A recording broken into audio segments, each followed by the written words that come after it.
Hello, everyone. I'm Dr. Sri Banerjee, core faculty for the College of Health Sciences and Public Policy at Walden University. And in this segment, I'm going to be going over a concept known as noise mapping. Now, this came to my interest. Of course, one of my students were talking about it, and then my interest grew when I realized that this was a geospatial sort of arrangement. And since I have a master's degree in geospatial studies, this really came to light for me.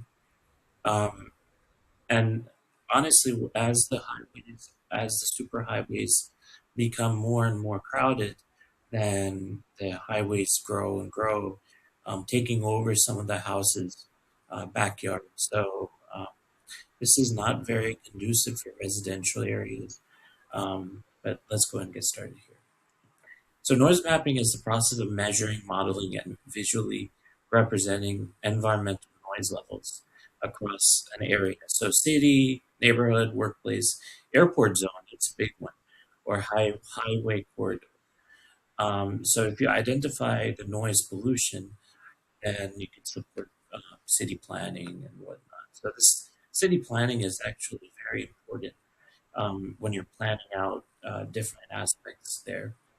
So in this a picture shows 1,000 words. So this illustration shows that wherever it's red, they're the highest noise pollution areas.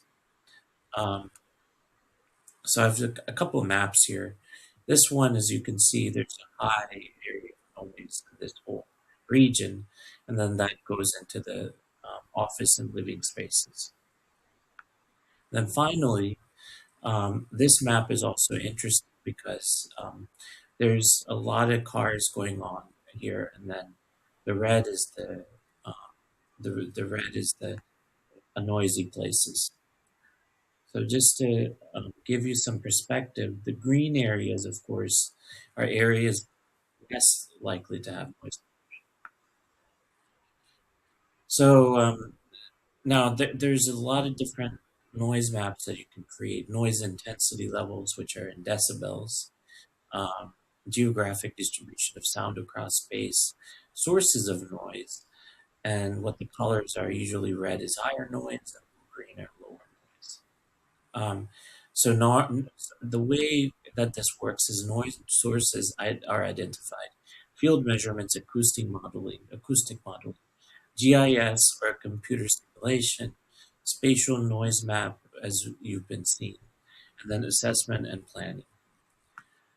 So these can be done by measurement-based mapping, model-based mapping, which is using computer simulations based on traffic volume, and then hybrid mapping, combining measurements with predictive models. So these are good applications: urban planning, transportation planning, public health. So studying sleep disturbance, stress, or hearing impacts are especially important.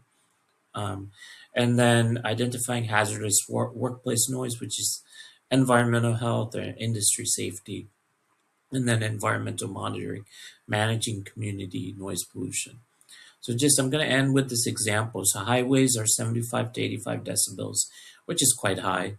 And then residential streets, 45 to 60 decibels. And then parks are 30 to 45 decibels. So in any one of these places, if they're residential areas, this actually carries through and causes stressors and sleep disturbances and hearing impacts. So noise pollution is often linked with fields of, like I said, environmental health, GIS, geographic information systems, and urban planning. So this is what noise mapping is. This was kind of a foreign topic to me, but once I figured out what was going on, it was quite an intriguing sort of area to study. So I hope this has made some sense. Thank you for listening.